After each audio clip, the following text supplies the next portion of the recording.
Dear student, मैं आपका Krishna sir. आज मैं केमिस्ट्री में आप लोगों को कुछ ऐसा बताने जा रहा हूँ जो कि नीचे के कक्षा से लेकर के नीचे के क्लास से लेकर के ऊपर के क्लास तक आपको ये चीज़ जानना चाहिए। कैसे हम जानते हैं? जैसे जब हम केमिस्ट्री की पढ़ाई करते हैं तो बहुत सारे एलिमेंट उसमें हमने देखा और आप लोगों को डायरेक्ट रिएक्शन बता दिया जाता है, डायरेक्ट कुछ तत्व लिखा दिए जाते हैं, डायरेक्ट यौगिक का नाम लिखा दिया जाता है, अम्ल का नाम याद करा दिया जाता है, एसिड का। तो आज मैं सोच रहा हूँ कि आपको एक ऐसा बताऊं कि हमारे केमिस्ट्री में 118 या इससे ज़्यादा एलिमेंट अभी तक ज्ञात हो चुके हैं। इन एलिमेंट किसे कहते हैं आप अपने कक्षा में पढ़ चुके हैं, और इन इन तत्वों का कैसे हम संकेत देते हैं, इस बारे में मैं आज आपको बताऊंगा। तो एलिमेंट जो होता है, जो अभी तक ज्ञात है, सबसे पहले इसका संकेत देने का कार्यक्रम जॉन डाल्टन ने किया था। जॉन डाल्टन जो है उसका चिन्ह बनाए, विशेष प्रकार का, जैसे हाइड्रोजन का कुछ चिन्ह बनाए, ऑक्सीजन का कुछ चिन्ह बनाए, यानी प्रतीक दिए। जैसे आप नोटेशन देते हैं, कोई क्लास मार्क कर देते हैं, डबल मार्क कर देते हैं, सिंगल मार्क कर देते हैं, गोला बना देते हैं, गोला को रंग देते हैं। तो इस तरह के अलग अलग चिन्ह दे करके जॉन डाल्टन ने इसका प्रतीक देना शुरू किया। लेकिन बहुत जब ज्यादा तत्वों की खोज होने लगी तो इस तरह का प्रतीक देना संभव नहीं रहा। तब जो है डाल्टन द्वारा सुझाए गए तत्व के प्रतीक को लिखना काफी कठिन होने लगा। तब स्वीडन के एक केमिस्ट थे जिनका नाम जे बर्जेलियस था। उन्होंने सर्वप्रथम यह बताया कि संकेत लिखने के तरीका बताया। उन्होंने बताया कि जितने भी तत्व हैं उन तत्वों के अंग्रेजी लैटिन या ग्रीक नाम का पहला अक्षर जो होगा उसे हम संकेत में लिखेंगे। जैसे देखिए, जैसे क्या है, हाइड्रोजन का क्या है, एच है। ऑक्सीजन का शुरू वाला अक्षर क्या है, ओ है, तो यहाँ ओ हो गया। कार्बन का सी हो गया, नाइट्रोजन का एन हो गया, फास्फोरस का पी हो गया, सल्फर का एस हो गया, फ्लोरीन का एफ हो गया, आयोडीन का आई हो गया और बोरान का बी हो गया।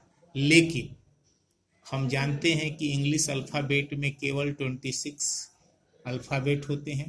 अब 26 के अलावा 27वां, 28वां, 30वां, 50वां ऐसे एलिमेंट का नाम कैसे डालेंगे? इसके लिए उन्होंने उपाय सुझाया कि कुछ तत्वों के नाम, कुछ एलिमेंट का नाम जो है या संकेत, हम उसका पहला अक्षर और उसके बाद का कोई इम्पोर्टेंट अक्षर डाल के बनाते हैं। जैसे हीलियम में देखिए, हीलियम का पहला अक्षर एच और दूसरा ई है। उसी तरह बैरियम में बी और उसका दूसरा अक्षर ए है। अब ब्रोमीन और बैरियम दोनों बी से शुरू होते हैं, दोनों का पहला दूसरा अक्षर ले लिए तो दोनों का संकेत, बैरियम का बी ए हो गया, ब्रोमीन का बी आर हो गया। उसी तरह एल्युमिनियम और आर्गन दोनों ए से शुरू होते हैं, तो एल्युमिनियम और आर्गन का पहला दोनों अक्षर ले लिए। उसी तरह कोबाल्ट और कैल्शियम, क्लोरीन, तो कोबाल्ट में देखिए क्या हो गया, सीओ, कैल्शियम में भी क्या हो गया, सीए, और क्लोरीन में भी क्या हो गया, सीएल हो गया। क्लोरीन में पहला और तीसरा अक्षर लिया गया है। उसके बाद आप देखिए मैग्नीशियम, मैग्नीज और मोलिब्डेनम, मैग्नीशियम में पहला और तीसरा अक्षर लिया गया। क्योंकि मैग्नीशियम और मैग्नीज दोनों में एम ए है, तो इसके लिए इसका पहला और तीसरा लिया गया। मैग्नीशियम में का एम जी हुआ, और मैग्नीज का Mn हो गया, M और N हो गया, और मोलिब्डेनम का MO हो गया।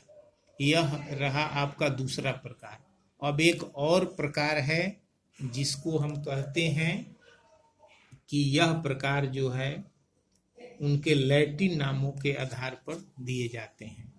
जैसे बहुत सारे तत्व हैं जिनका, अब अगर हम जैसे आयरन का लें, लोहा सोना का लें, चांदी का लें, तो अब चांदी का सोडियम का लें तो सोडियम और सल्फर, अब देखने में लग रहा है एस वहाँ भी है और एस यहाँ भी है, तो इसके लिए यह निकाला गया, इसके लैटिन नाम से इसका नामकरण हम करेंगे, यानी संकेत लिखेंगे। तो आइए देखते हैं इसको। हाँ, तो एग्जाम्पल हम बता रहे थे कि लैटिन नाम के आधार पर, तो आइए, आयरन का लैटिन नाम होता है फेरम, फेरम का क्या हो जाएगा Fe, और गोल्ड का क्या होता है औरम होता है, और औरम का क्या हो जाएगा Au हो जाएगा। सिल्वर का अर्जेंटेनम होता है, इसका हो जाएगा Ag। पोटेशियम का कैलियम होता है, इसको K से डिनोट करेंगे। कॉपर का अगर ऐसे नाम होता तो CO होता, तो CO तो कोबाल्ट का होता है, इसलिए इसको हम क्यूप्रम का होता है Cu। मरकरी पारा, जिसको hydrargyrum Hg। Lead plumbum Pb। Tin का स्टैनम होता है Sn होता है, और सोडियम का नाट्रियम होता है Na होता है। तो मोटा मोटी इस तरह 20-25 आपको नाम हम गिना दिए, जो कि 9-10 तक मोस्टली इन्हीं एलिमेंट से ज़्यादा आपको क्वेश्चन पूछा जाता है। एक जिंक होता है, उसमें जोड़ लीजिएगा Zn, वो भी ज़्यादा पूछा जाता है आपसे। तो इस तरह आप इतने जितना एलिमेंट हम बता दिए उसका संकेत याद कर लीजिएगा, तो फिर अगले बार हम मिलेंगे तो इसके आगे कैसे आपस में संयोग करके और कैसे यौगिक बनाते हैं, कंपाउंड बनाते हैं, और उसका फार्मूला कैसे होता है, इस पर हम अगला वीडियो डालेंगे। थैंक्स।